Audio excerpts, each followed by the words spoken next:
बताओ भैया कितने हो गए? अरे नहीं साहब, आपको पैसे देने की कोई ज़रूरत नहीं। अरे नहीं भाई, बताओ बताओ कितने हो गए?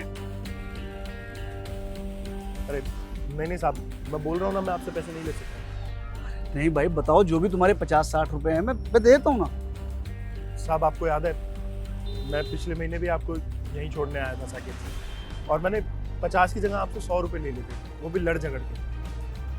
हाँ याद आया, वो ड्राइवर तुम ही थे। जी साहब, तो आप यही समझ लीजिए कि उन 100 रुपये में से जो 50 रुपये बचे थे, आज वो पूरे हो गए। अच्छा लेकिन एक बात बताओ, ये अचानक इस तरह से तुम्हारी आत्मा कैसे जाग गई? वो साहब, जैसे मैंने आपसे लड़ झगड़ के 50 रुपये ज़्यादा लिए थे ना, वैसे ही मैं रोज़ 10-15 सवारियों से नाजायज़ पैसे ले लेता था, और मुझे लगता था कि ये मेरी ऊपर की कमाई है। लेकिन फिर एक दिन समझ नहीं आ रहा मैं क्या करूँ, कहाँ से लाऊँ इतने पैसे।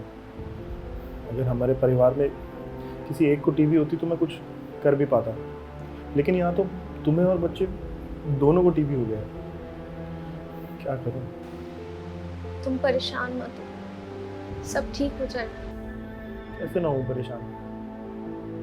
अगर हमारे खानदान में कभी किसी को टीवी हुई होती तो कुछ समझ भी आता, और हमें कैसे हो सकता है ये?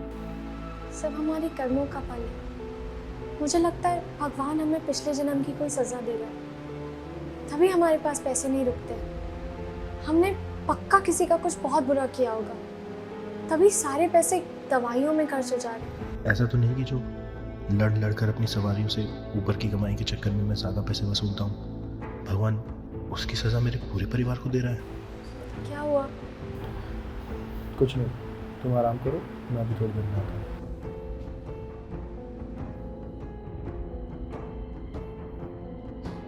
नहीं, मैं आपसे ऐसा नहीं करूँगा। कल से जितना मुझसे हो पाए सबके पैसे लौटा दूंगा। शायद भगवान को भी मुझ पर नहीं तो मेरे बच्चों पर दया आ जाए और सब ठीक हो जाए।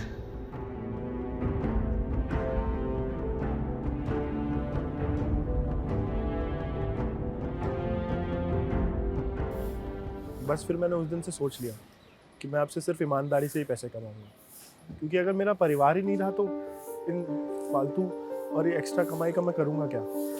तो बस मैं तब से सिर्फ जायज़ पैसे ही लेता हूँ सवारियों से। देर आए दुरुस्त आए, ये तो अच्छी बात है कि तुम्हें समझ तो आया कि तुम अब तक जो भी कर रहे थे वो सब गलत था। लेकिन देखो, भगवान है, सब जानता है वो।